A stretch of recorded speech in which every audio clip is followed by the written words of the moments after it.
You're listening to Deep Dive, presented by Empire of the Truth.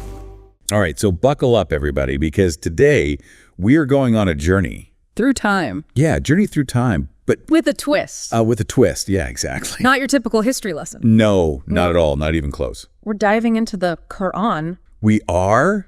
And how it tackles time travel. Yeah, and then we're going to see how those ideas stack up against modern physics. Exactly, so get ready. This is going to be a mind bender. A total mind bender. I'm excited. I know, it's going to be fun. Yeah. It's fascinating. You know, like how the Quran, a text that's over 1,400 years old, presents these concepts of time that like resonate with some of the most cutting edge theories in science today. I know, and the source material for this deep dive. Chronicles of the Divine Clock. Yes, Chronicles of the Divine Clock. A comprehensive analysis of time travel in the Quran. It really gets you thinking. It really does. Are we just scratching the surface? Just scratching the surface of what we know about time. Yeah, exactly. I mean, the source material goes right into it. Right to the heart of it. To the heart of the matter. Yeah. Highlighting how differently Allah or God perceives time. You know, there's a Quranic verse that says, but a day with your Lord is indeed like 1,000 years by your counting. Wow. 1,000 years in a day. That puts things in perspective. It really does. It makes you feel insignificant. A little insignificant, yeah. So, but how does this different perception of time connect to the idea of time travel? Well, if time can be perceived so differently by a higher power, wouldn't that suggest that time itself might not be as rigid and linear as we think? Like we think of it, Okay, yeah, that makes sense. I'm starting to see where we're going with this. Yeah. Where does actual time travel come into play in the Quran? So the source points to stories. Okay. Like those of Prophet Uzair and Prophet Sulaiman. Those names don't immediately scream Back to the Future to me. No, they don't. But I'm all ears. But they offer a glimpse into how the Quran conceptualizes time as something that can be altered, stretched, or experienced differently. Based on one's perspective. Yeah, depending on your perspective. It's like the Quran is hinting at something beyond our limited human perception of time. Yeah. Something that modern physics is only now starting to grasp. Okay, so are we saying that the Quran might be foreshadowing some of the ideas that Einstein's theory of relativity brought to light? It suggests that time isn't this fixed, constant thing. It's relative. So what you're saying, time can be stretched or compressed? That's mind-blowing. Exactly. One of the coolest things about special relativity is this thing called time dilation. Imagine an astronaut traveling super fast, like near the speed of light. Okay, I'm imagining it. They'd actually age slower than people back on Earth. So you're telling me they could come back to Earth younger than their twin who stayed here? It's like a movie. I know, right? Yeah. But it's totally grounded in real science. And here's the thing. The Quran also hints at time passing differently in different circumstances. Oh, hold on. I need to hear more about this, but we're only scratching the surface of Einstein, right? Yeah. There's got to be more to this time travel puzzle. You bet there is. Einstein's theory of general relativity goes deeper into gravity and how it affects space-time. It basically suggests that supermassive objects like black holes can warp the fabric of space-time. Whoa, okay. Back up for a sec. What exactly is space-time? Imagine it like a giant fabric where space and time are woven together. It's the foundation of the universe. And Einstein showed us that this foundation isn't flat. It can curve and warp around massive objects. So you're saying black holes are like these giant cosmic bowling balls creating dents in space-time. How does that relate to time travel, though? Some scientists think that those warped parts of space-time could act as shortcuts or maybe even pathways for time travel. Wait, are we talking about wormholes here? Things are getting serious. Absolutely. Now let's add the Quran's perspective to the mix. What if this ancient text gives us its own unique insights into time and the possibility of time travel? I am so hooked right now. We've got Einstein's mind-bending theories and the Quran's ancient wisdom. It's like, how do they even connect? What does the Quran actually say about time? Okay, so let's dive into that. The Quran doesn't talk about time travel in the way we usually think of it, you know, with spaceships and all that stuff. Right. It comes at time from a totally different perspective. Okay, so tell me, what's this different angle? The Quran makes it clear that God is the master of time. He controls it, can change, it even goes beyond it completely. So basically you're saying that in the Quran's view, time isn't just a straight line from past to present to future. Exactly. It suggests that time might be more fluid, you know, more multidimensional. And there are actually verses that kind of hint at this. Like what? Give me an example. Well, there's a verse that talks about how God can make 1,000 years pass by, but to us it feels like just one day. Whoa, that's intense. It's almost like time can be compressed or stretched based on God's will. Does that tie into the idea of time dilation that we talked about before with Einstein? Yeah, it's a really interesting connection to think about. Obviously, the Quran doesn't come right out and say time dilation, but it does create a framework where time isn't absolute. It's influenced by a higher power. I'm starting to get how these ideas could fit together. We've got Einstein saying time can be affected by things like speed and gravity, and then we have the Quran presenting this concept of God's control over time. It's really making me question everything I thought I knew about time. It definitely makes you think. This is where it gets really interesting. Yeah. The Quran, in its own way, presents a framework for understanding time that doesn't necessarily contradict modern physics. It's almost as if these ancient narratives offer a different perspective, a broader lens through which to view the possibilities of time. What exactly happened in the story of Prophet Uzair that suggests time travel or some kind of temporal distortion? So the story of Prophet Uzair, as described in the Quran, he comes across a city that's been completely destroyed. Wow. Just ruins, total desolation. And it makes him question how such a place could ever be brought back to life. It's a pretty powerful image. It is. And this is where the story takes a turn that echoes some seriously complex physics. So God causes Uzair to die. And he stays unconscious for a whole century. 100 years. 100 years? Wow. But when he wakes up, it feels like just a day, maybe even less, has gone by. Wait, so 100 years passes, but it feels like a single day to him? It's more than a time warp. It's like time took a complete detour. You got that right. And you know, this actually aligns with what Einstein called time dilation. Time dilation, huh? Yeah, in his theories. It means that time, how we experience it, isn't really absolute. It's relative. Relative. Yeah, relative to the observer's frame of reference. So let me make sure I'm following. Depending on where you are and how you're moving, time could actually be passing at a different speed for you than for someone else. You got it. That's exactly it. Wow. And what's even more interesting is that the Quran gives us more details that actually support this whole time slip idea. Really? Yeah. It describes the food and drinks that Uzair had with him as totally fresh, untouched by time. Like they were just packed. Exactly. But his donkey is a whole different story. Oh no, what happened to the donkey? Well, over those 100 years, it had completely decomposed. Oh, wow. But then, and this is amazing, its bones are miraculously put back together. Whoa. So you have this perfectly preserved food, like a snapshot frozen in time. And on the other hand, you have the donkey that went through a whole cycle of decay and then a miraculous restoration. It really makes you think about time differently. It does. It's like time is more flexible, maybe even bendable than we usually think. But what would it actually feel like to experience a century while only a day passes for you? That's the question, isn't it? How would that change your whole view of everything? Imagine if your sense of time could be altered like that. Right. What would it mean for your understanding of mortality, free will, even God's plan? It makes you question everything you thought you knew. It really challenges our basic understanding of time and reality itself. It really does. It makes you wonder if our perception of time is just the tip of the iceberg, and there's a whole universe of possibilities beneath the surface. Well, the Quran also recounts the story of Prophet Sulaiman and the Queen of Sheba's throne. Okay, I'm hooked. Let's delve into that story next. But first, I think we need a moment to process all of this mind-bending information. Yeah. It is a lot to take in. Be a part of the discussion and comment your thoughts. Your voice could be the missing piece that changes everything. All right, so we're back and ready to dive into another fascinating story from the Quran. My mind is still reeling from that last one, but I'm definitely ready for more. Good, because this one is all about Prophet Sulaiman. Okay, Sulaiman. Yeah, known for his wisdom and his ability to communicate with animals and jinn. Jinn? Yeah, supernatural beings mentioned in Islamic tradition. Okay, interesting. So set the scene for us. This queen ruling in Sheba, known for her justice and fairness. Oh, just queen. Exactly, and they start exchanging messages. Right? Oh, I remember this part. It's this fascinating mix of diplomacy and tests of faith. Like they were sizing each other up? Absolutely. Each one trying to understand the other's character and wisdom. That's a cool way to put it.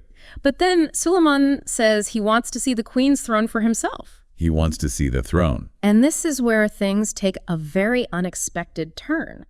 A powerful jinn, a supernatural being known for its incredible speed, boasts that he can bring the throne to Sulaiman instantly. Instantly. Like, poof, it's there. Exactly. But of course there's a twist.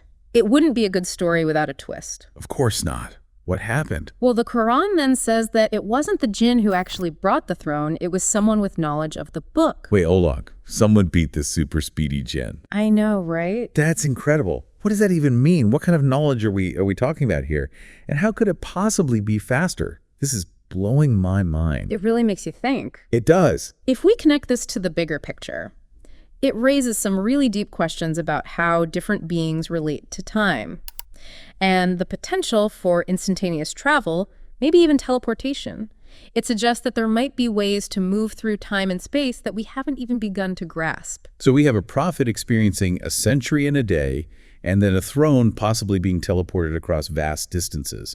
It's like the Quran is hinting at a reality where the laws of time and space, as we understand them, might not apply at all. But are we really talking about literal time travel here? That's a great question. Or is there something deeper going on? It's important to remember that the Quran, even though it has these captivating stories, it's not trying to be a science textbook. Okay. It uses these stories to make us think more deeply about God's power and the mysteries of creation. So it's not just about time travel, but about challenging our whole understanding of what time actually is. Exactly. It's like they're parables, pointing to a deeper truth, urging us to question our assumptions about reality itself. Is time really this rigid, linear thing that we experience every day? Or could it be something more fluid, more mysterious, maybe even multidimensional? Wow. That's the kind of thinking the Quran invites us to engage in. These stories, they really challenge you to think about what's possible. They do. You know, they remind us that there are things beyond what we can grasp with science right now. Right. Places where our usual ideas about time, well, they might not work at all. It's like the Quran is saying, you think you've got time all figured out? Think again. Exactly. And you know, this idea resonates with some of the brightest scientific minds we've had. Oh, really? Yeah, like Einstein. He really wrestled with the nature of time. He knew how complex it was and how limited our human perception really is. So we're not just talking about ancient stories here. These concepts of time dilation and relativity, they're being explored by modern physics too. That's right. And it shows how powerful these stories are. Yeah. They spark curiosity, make people ask questions, no matter what their background or beliefs are. It really makes you think, if we don't fully understand time, what other impossible things might actually be possible? That's a great question to ponder. And the Quran encourages us to keep exploring. It's not about giving us all the answers, but about sparking our imagination. Right. It's about wanting to understand the vastness of creation. It's like these stories open a door to a whole new way of thinking about the universe. Yeah. And our place in it. Exactly. They challenge us to broaden our horizons. Yeah. To consider perspectives that might seem strange at first. Even contradictory. Yeah, even contradictory. And to remember that there's always more to learn, even about things we think we know, like time. But what about the Queen of Sheba's throne? Is there a way to connect that story to a modern concept? Absolutely. The idea that someone with knowledge could transport the throne faster than a jinn, who's known for supernatural speed, well, it speaks volumes about the power of information. Think about our world today. Information can travel across the globe instantly. It shapes events in ways we never imagined. Right. The internet, instant messaging, video calls. It's like we're constantly bending the rules of time and space with technology. Exactly. The Queen of Sheba story, even though it comes from a different time and context, might be highlighting a similar idea, that knowledge and information can go beyond the limits of time and space as we usually understand them. These stories are really making me rethink how I see time. Really? It's not just this abstract thing on a clock, but a fundamental part of reality that can be experienced in so many different ways. That's a great insight.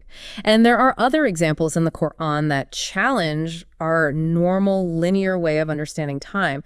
The story of the Prophet Muhammad's night journey is a great example. Oh yeah, the night journey. I've always found that story so captivating. Remind me what happens. So it's said that in just one night, Prophet Muhammad traveled from Mecca to Jerusalem, and then he ascended through the heavens. That's covering an impossible distance in like an instant. It is. It's what makes it so intriguing. Even with our modern technology, we can't replicate that kind of travel. No way. Yeah. And it makes you wonder, how could something like this be possible? Well, the Quran actually mentions this journey in Surah Al-Isra, verse 17.1. Okay, so it's right there in the text. Yep. It talks about God taking his servant, Prophet Muhammad, from the sacred mosque in Mecca to the Al-Aqsa Mosque in Jerusalem to show him divine signs. And this instant travel, that's what sparks all the questions. That's like, are we talking teleportation?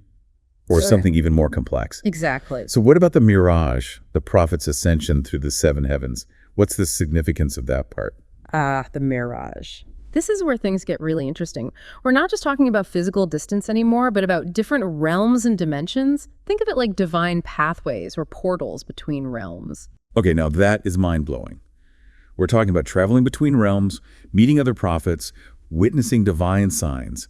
And this all took place on the back of a creature named Buraq, right? That's right, Buraq. So what can you tell us about Buraq and its crazy speed? The Hadith describes Buraq as this amazing creature. Just imagine its speed was beyond anything we can comprehend. One of its steps would cover as far as the eye could see. Wait, seriously? That's like faster than any plane, any spaceship. Exactly. So if we think about Buraq as this like celestial speedster, could we say that the night journey is kind of like traveling through a wormhole? One of those, theoretical tunnels in space-time? The ones that could allow faster than light travel? That's a fascinating connection. Islamic scholars generally interpret the night journey as a display of Allah's absolute power, his ability to transcend the laws of nature. Right, the power of God. But you're right, there's resonance there with modern scientific ideas like wormholes and interdimensional travel. It makes you wonder if these ancient narratives are tapping into something profound about the universe, something we're only just starting to understand with science. That's a super interesting thought. It is. And it actually connects back to that idea of divine pathways, which we see all over Islamic texts. Angels, for example, they're described as traveling huge distances super fast, almost instantly. That makes me think of that verse from Surah Al-Ma'arij again, where a day for angels is like 50,000 years for us. Right. Could that be saying that they're not bound by the same limitations of time and space that we are? Like, maybe they can access these divine pathways, these shortcuts through the universe.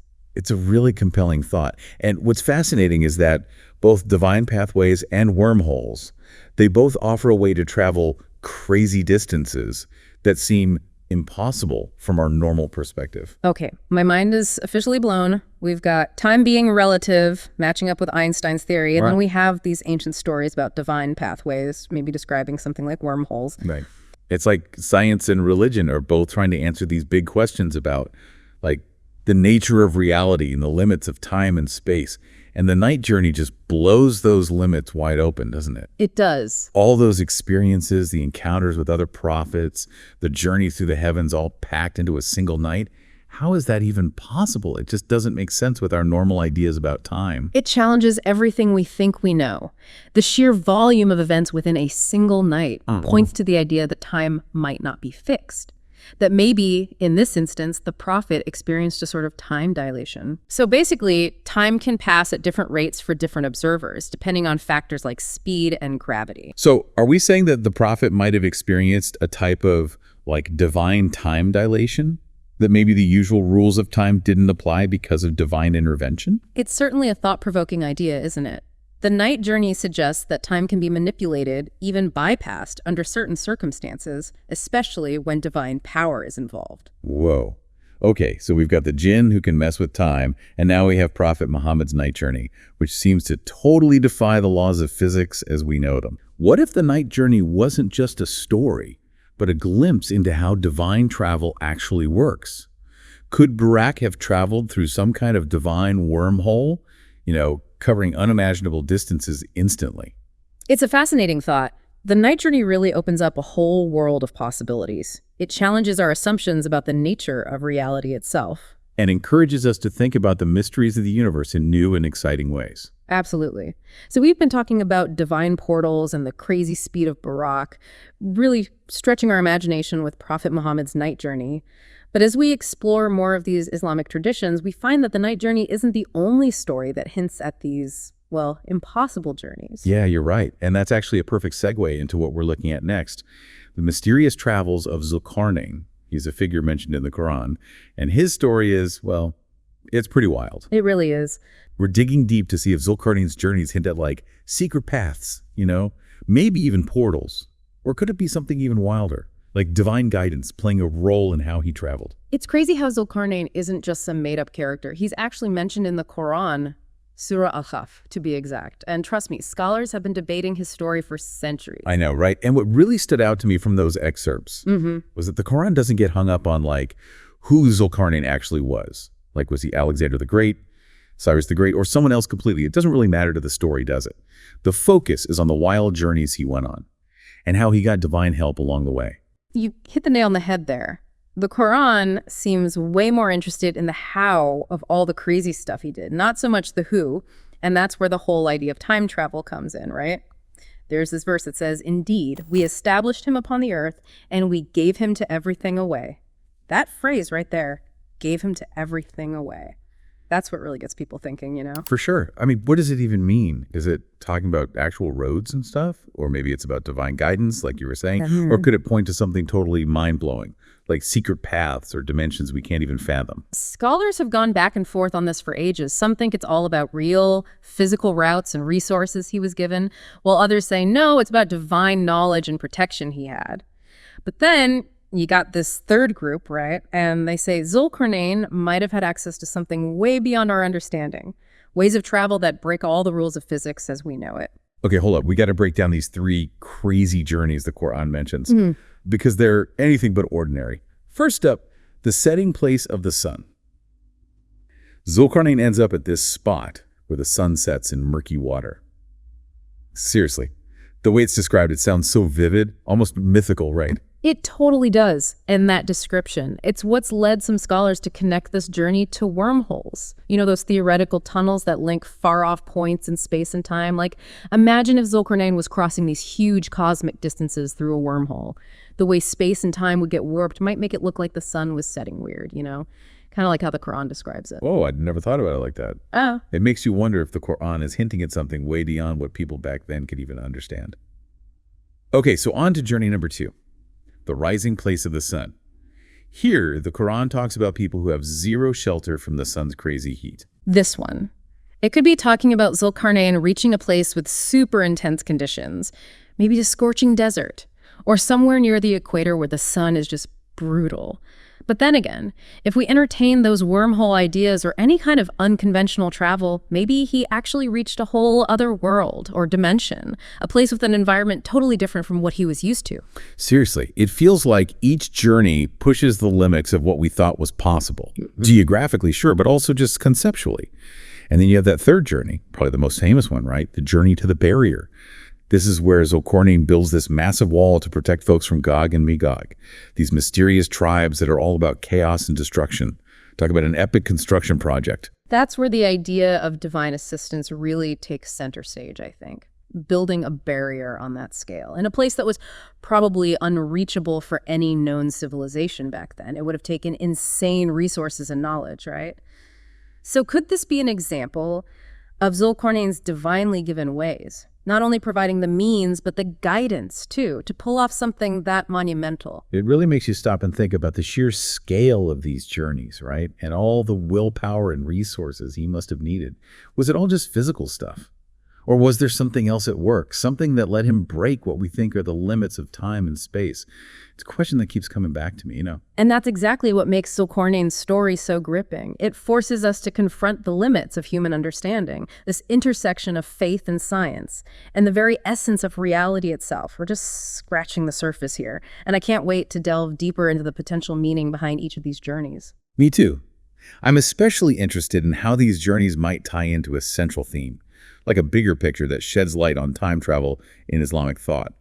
But before we get too ahead of ourselves, I think we got to unpack those different interpretations of the ways that were given to Zulqarnain.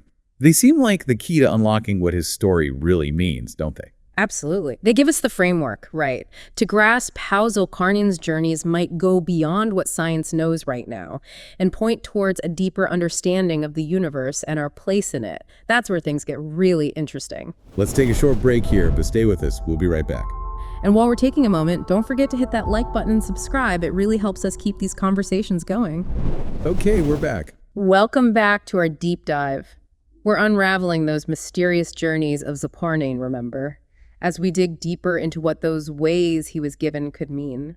It's super important to remember that we're walking a path, a path that's been debated and analyzed by scholars for centuries. Right. It's not just us throwing out wild ideas about wormholes and stuff. There's this rich history of thought around Zulqarnain's story.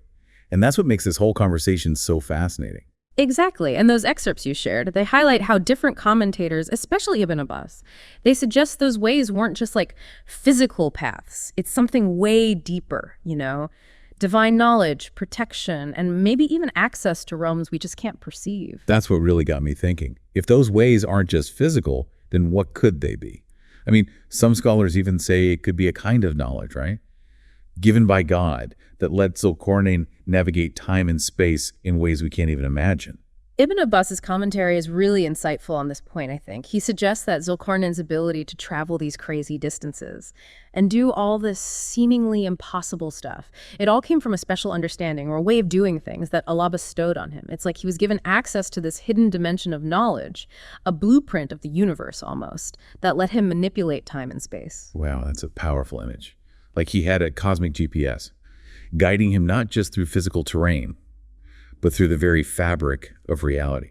It really challenges what we think is possible, especially when we bring divine intervention. Exactly. And it's that interplay between human action and divine help that makes Zulqarnain's story so compelling. It hints that with guidance from above, humans might be able to do things we think are impossible right now. Makes you wonder if there are layers of reality out there we haven't even scratched the surface of, like forces at work that we don't understand at all. Maybe Zulqarnain's story is a window into those hidden realms, proof of the power of divine knowledge. It certainly invites us to rethink the limits of what humans can do. So, switching gears a bit, you mentioned being fascinated by how Zulqarnain's journeys connect to stuff like wormholes and interdimensional travel. What was it that really sparked your curiosity? I think it's the idea that these old stories, ancient ones, they might actually be hinting at scientific truths that we're only starting to figure out now. Like, could Zulqarnain's journey to that setting place of the sun, where it looks like the sun's setting into murky water, could that be explained by how space-time gets warped near a wormhole? That is a fascinating question, and it speaks to where faith and science intersect. We haven't actually seen a wormhole yet, of course, but the math, the theory behind them, it's solid. So, theoretically, Zulqarnain could have used something like a wormhole to get to those distant places. It's mind-blowing to think an ancient story might line up with our modern science. It's definitely a possibility worth considering. And even if we set aside the wormhole idea for a second, the whole concept of divine intervention adds another layer of complexity, right? If Zulqarnain's journeys were guided by God, then maybe the limits of our current science don't even apply. That's a good point. It's not just about the how in a purely scientific way, but the why. Zulqarnain was driven by a purpose, a mission, maybe even a divine decree. And that purpose, that might be the key to understanding how he did all those extraordinary things. Exactly. That's what sets Zulqarnain's story apart from just a typical adventure tale. It's about human ambition meeting divine will. And this exploration of the unknown, it's a story that's echoed through centuries, making us question our assumptions about reality and what we're capable of.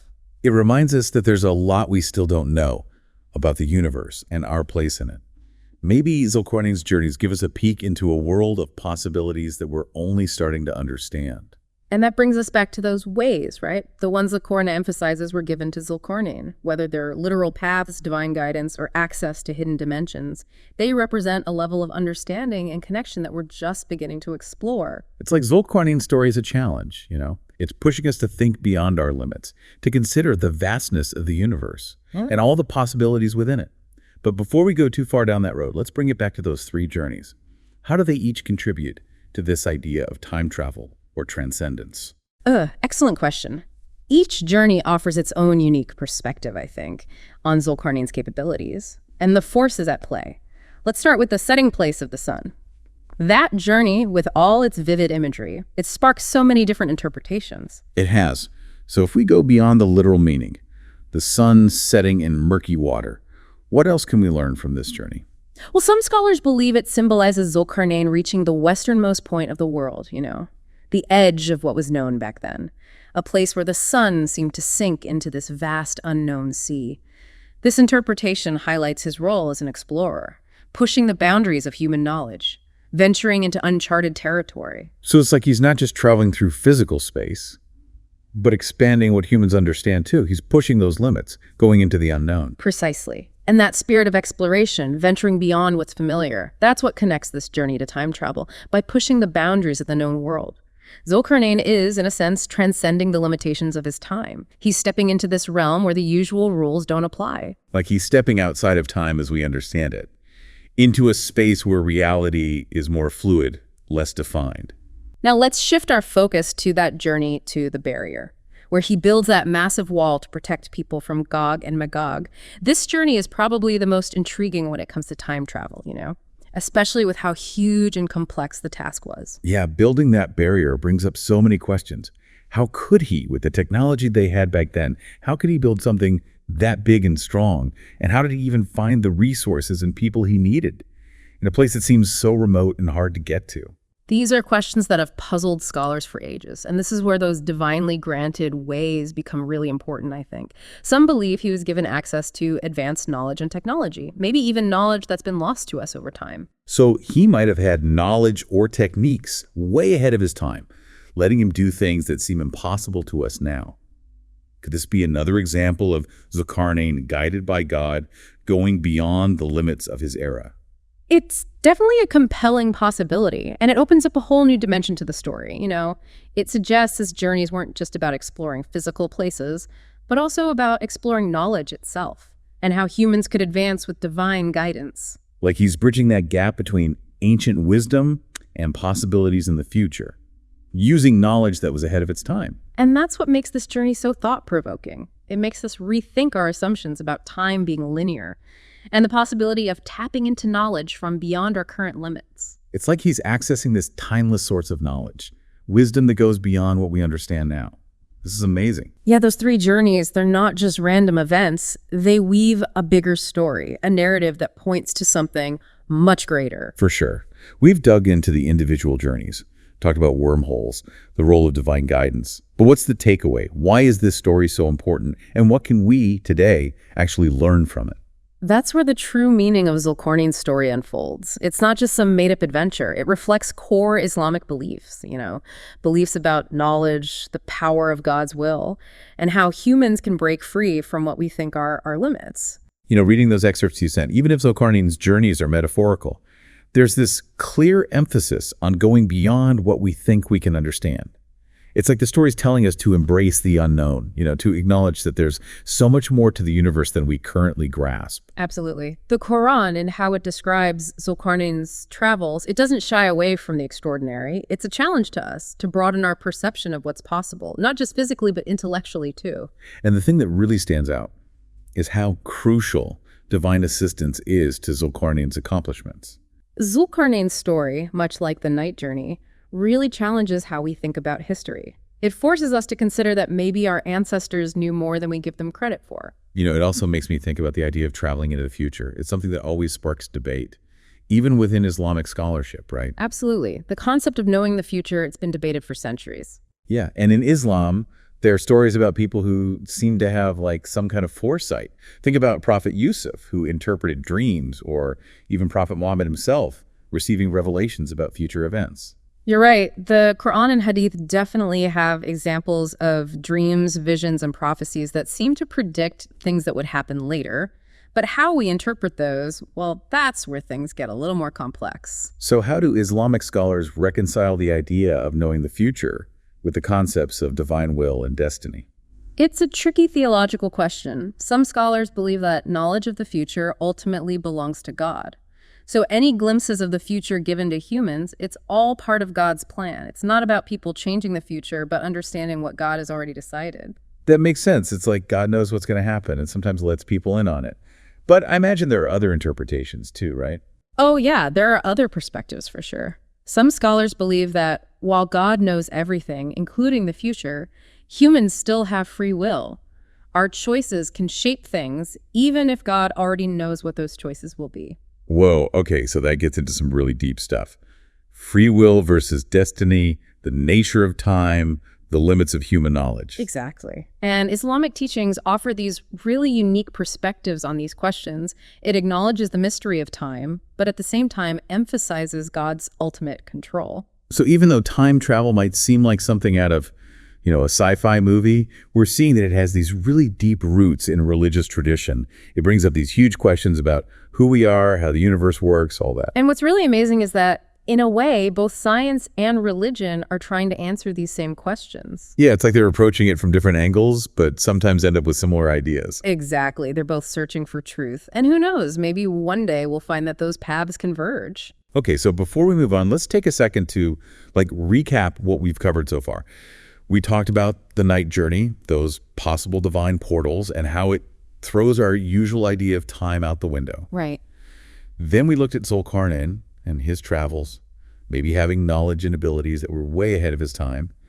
And now we're wrestling with this whole concept of time dilation and how it fits into Islamic thought. It's a lot to take in. It is. But it paints this picture of a universe that's way more mysterious and interconnected than we usually think. A universe where time and space might be a lot more flexible than we realize. And where ancient wisdom may hold clues to truths that we're only just beginning to grasp. Exactly. So as we keep going, let's keep those possibilities in mind, because our journey through time is far from over, and there are a lot more fascinating destinations ahead of us. So we've talked about the jinn messing with time, we've explored those divine portals, looked at ancient travelers and prophetic visions. But there's one more piece of this time travel puzzle in Islam that we got to unpack. You know the story of the sleepers of the cave? Oh yeah, a classic. From Surah Al-Kahf, verses 9 to 26. And get this ancient story might actually foreshadow modern ideas, like suspended animation.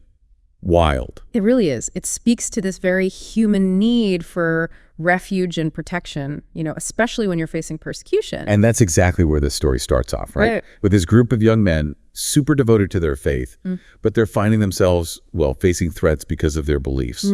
So they decide to hide out in a cave, just hoping to escape all that danger. Makes sense. It's a classic story of seeking refuge. Totally. But here's where things get interesting, like really interesting. Okay, I'm listening. So they're in this cave seeking refuge, and something extraordinary happens. Here we go. The Quran describes it as Allah casting, and I'm quoting here, a cover of sleep over their ears within the cave for a number of years. Okay. But it's not just some regular sleep. We're talking about over 300 years. Whoa. 300 years. That's a long time. That's what I'm saying. I can't even imagine falling asleep for that long. Right. Let alone waking up and trying to figure out what century you're in. Yeah, talk about culture shock. Big time. But you know what's really profound about all this? What's that? It makes you question if time, like how we experience it, is truly fixed, or if it can be, manipulated by a higher power. Interesting point. Right.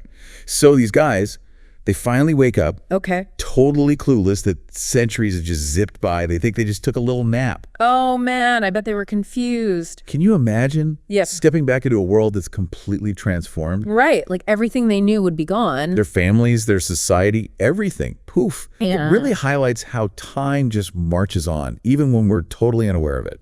Okay, so we've got this divine intervention thing happening. This power over time that's beyond anything we can really grasp. Yeah. But how does this divine time dilation, as you called it, actually work? I mean, is this like some sort of ancient suspended animation? Now, that's a fascinating parallel. While the Quran doesn't really get into the scientific nuts and bolts of it, Right. the story does seem to align with some of the concepts we're exploring these days. Like in cryogenics and space travel. Wait, are you telling me this ancient story might actually have clues about scientific breakthroughs we're only just now starting to understand? It's a thought-provoking idea, isn't it? That's crazy. Think about it. The sleeper's experience, it suggests that time isn't this absolute thing. It can be stretched, compressed, maybe even paused.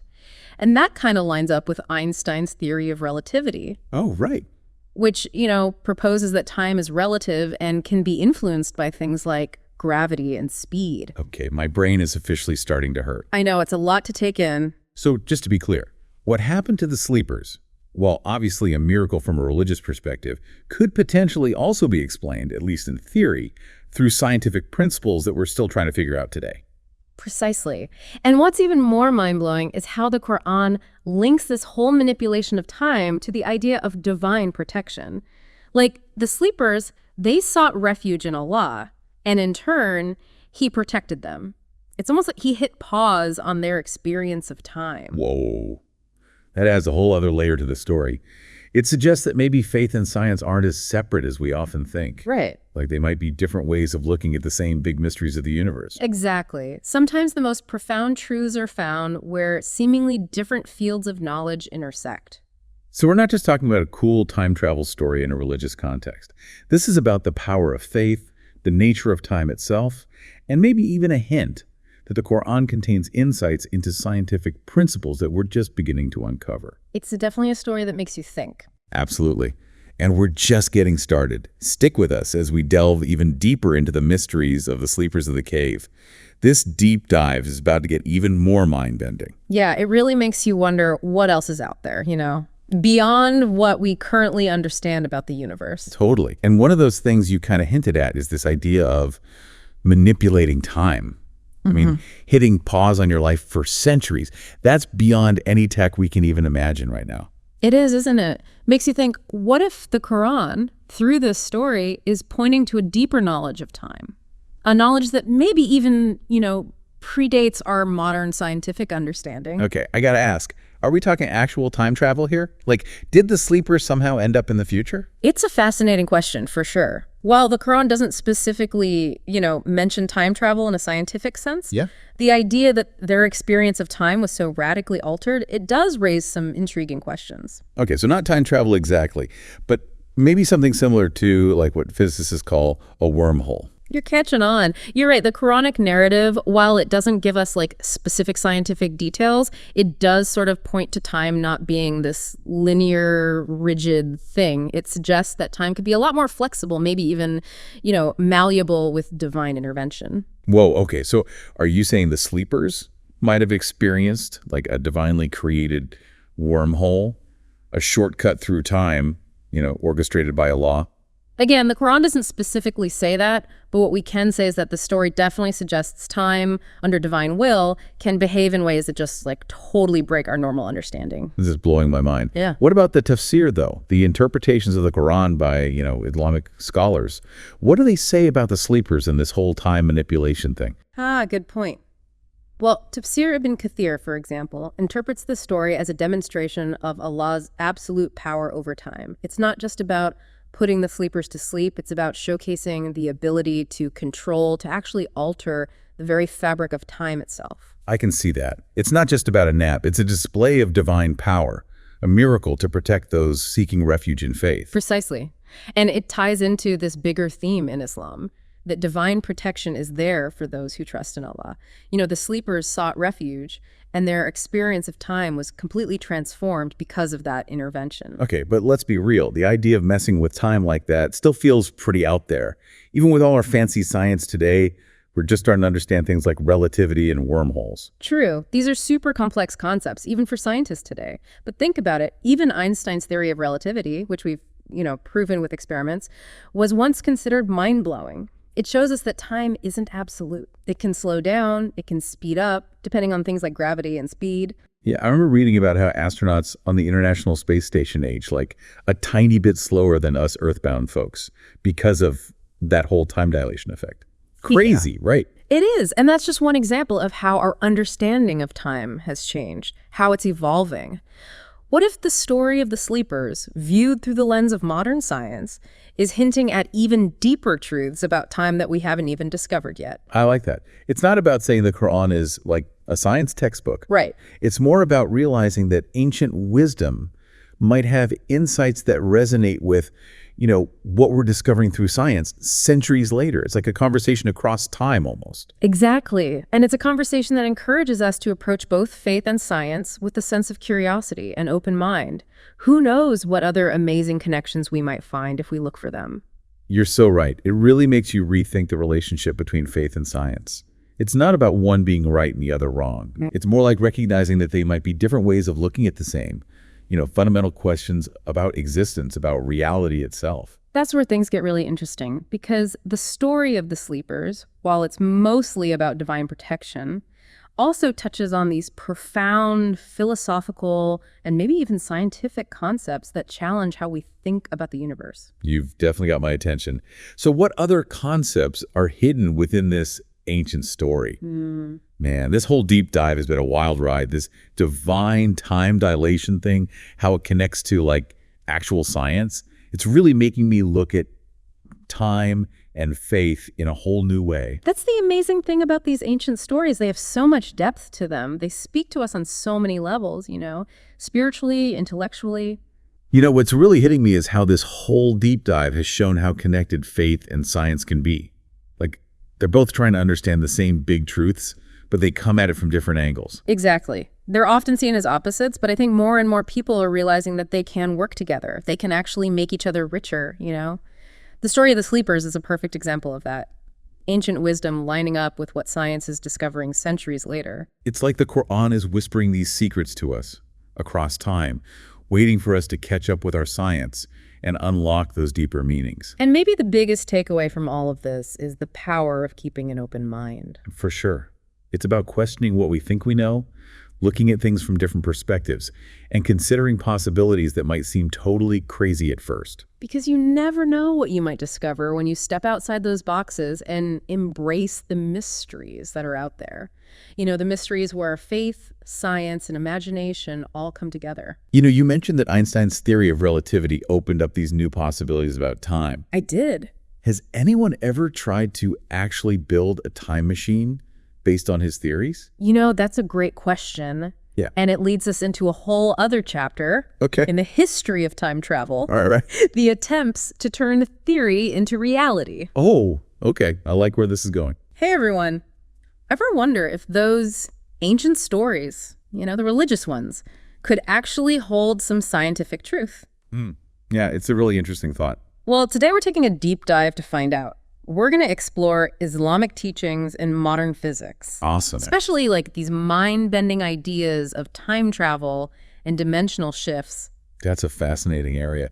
You know, what's really cool is we're not just talking science fiction here. We're looking at stories from the Quran. Oh, wow. Like the Prophet Muhammad's night journey or the story of Zulqarnain. Oh, right. And how those might actually connect with some cutting-edge scientific theories. I'm so ready for this. Like wormholes and even parallel universes. Okay, before we jump in, Yeah. can we like set the stage? Because I know Islamic texts, they kind of portray time and space differently than how we usually think about them. Oh, absolutely. In Islamic thought, time and space, they're not really seen as, you know, fixed and absolute. Wait. They're more fluid, almost like they could be shaped by divine will. Okay, so it's like they're not stuck with the same rules we have in our everyday lives. Exactly. And a great example is, think about the story of the sleepers of the cave. Wow. They slept for centuries, but didn't age a day. Wow. Or, you know, the angels described in Surah Al-Marij, it's a chapter in the Quran. Okay. And it describes how a day for them is like 50,000 years for us humans. That's crazy. Like, talk about a time difference. A huge difference. Before we get too far, can we maybe give a bit more background on that verse about the angels? Sure. For those of us who maybe aren't as familiar with the Islamic texts, what's the like significance of this different experience of time? Good point. So Surah Al-Marij, it's all about the soul ascending towards God. It's describing a spiritual reality that goes beyond our earthly understanding of time. And that verse about the angel's time, it really emphasizes the massive difference between the divine realm and our, you know, limited human perspective. So it's not just about like the literal time passing, it's about a totally different way of experiencing reality. Exactly. And this idea that time is relative, it can stretch or compress. Right. It actually lines up with something scientists have been exploring for ages. Einstein's theory of relativity. Really? One of the cornerstones of modern physics. Wait, so you're saying this ancient Islamic idea of time being fluid, it actually has a parallel in modern physics? It does. Einstein's theory of relativity tells us time isn't constant. Wow. It can actually stretch or compress based on things like speed and gravity. Whoa. That's mind-blowing. So are you saying the way time is described in these Islamic stories, it could actually be a glimpse into how the universe really works? It's a really cool possibility, isn't it? It is. Think about it. If time isn't absolute, then it opens up so many possibilities. Right. Like, could those stories about prophets and angels traveling super far almost instantly, could those be more than just metaphors? Could they actually be hinting at a reality that science is only just starting to grasp? All right, now I am hooked. Great. Let's dive into those possibilities. Let's do it. So one of the things you mentioned earlier, wormholes, I know they're like a big thing in sci-fi. Oh, totally. But how realistic are they? Well, wormholes, imagine them as these theoretical tunnels connecting distant points in space-time. Okay. Like if you folded a piece of paper so 2 points that were far apart are now touching. Oh.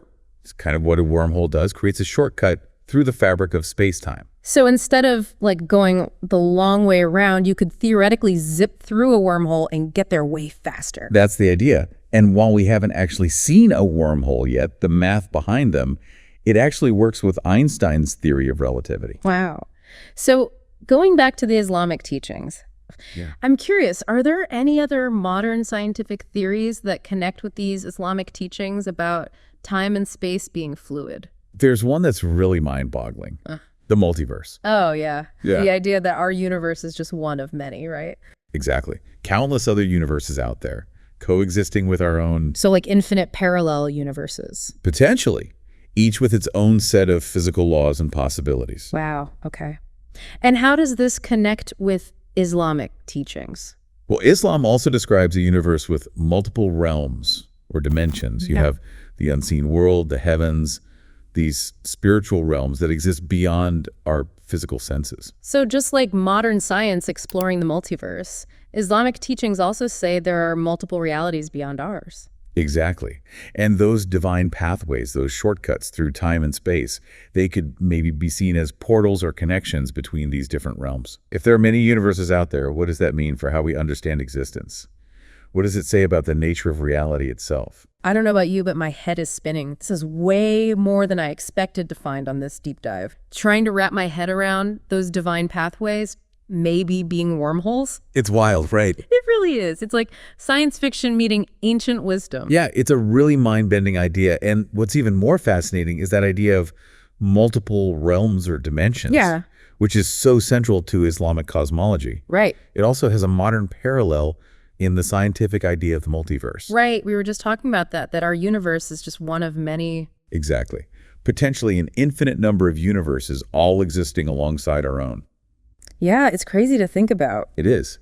And while the multiverse might seem strange, even unbelievable, there are actually several different scientific theories that support the possibility of it. Really?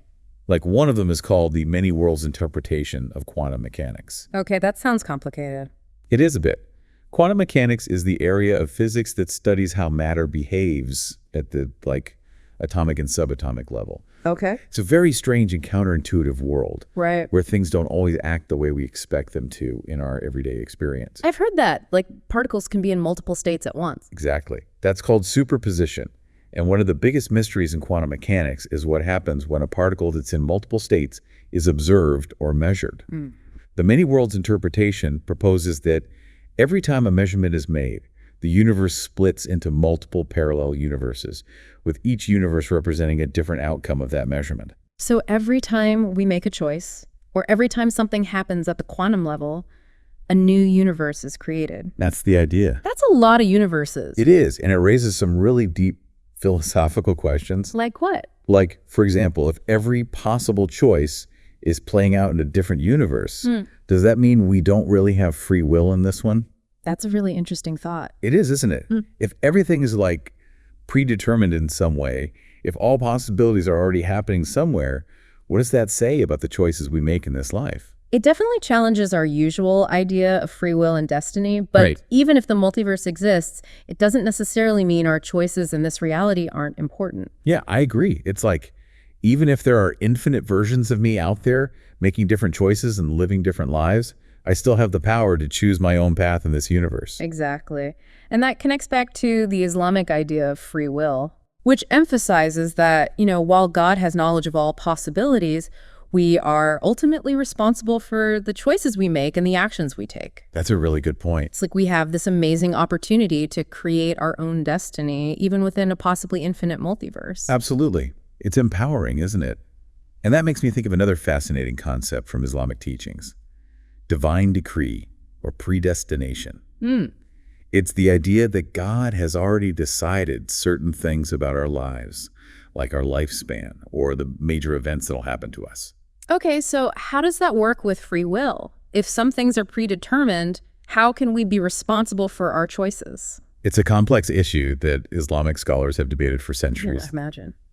But one way to look at it is that God's knowledge of the future doesn't take away our ability to choose. It's like God knows the path we'll eventually take, but we still have the freedom to walk that path in our own way. Okay, I think I'm starting to get it. It's like there's a plan, but we're the ones who fill in the details.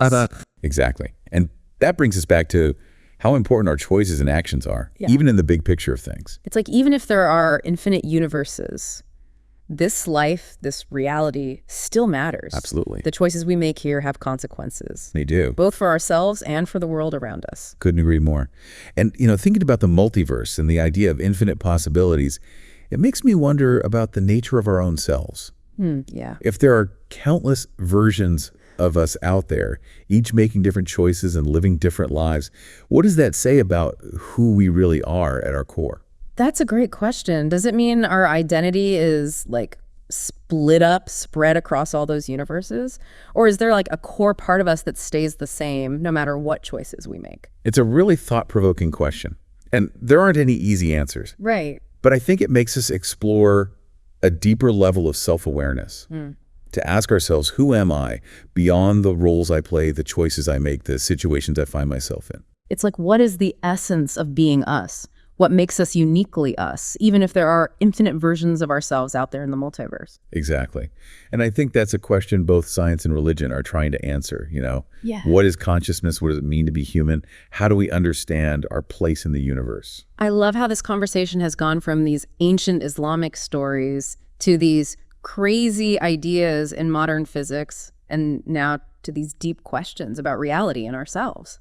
It has been quite a journey. And, what's really striking to me is how these two seemingly different fields, science and religion, are actually coming together in some ways. Yeah, I agree. It's like they're both offering different perspectives on the same big mysteries. Exactly. And when we combine those perspectives, we get a richer, more complete understanding of the universe and our place in it. Couldn't have said it better myself. It's like we're looking at a tapestry from different angles. Each view reveals something new and fascinating. And the more views we have, the more complete our understanding becomes. So, where do we go from here? How do we keep exploring this connection between faith and science without getting lost in how complex it all is? I think the key is to approach it with curiosity, humility, and an open mind, Right. Be willing to challenge what we think we know and to embrace the mystery and wonder that's at the heart of it all. I love that. Embrace the mystery. Yeah. Because let's be real, the universe is full of surprises, and who knows what amazing discoveries are waiting for us. Absolutely. This has been an incredible journey. It has. We've explored the Quran's unique perspective on time, delved into these mind-bending concepts of modern physics, and even pondered the possibility of building a time machine.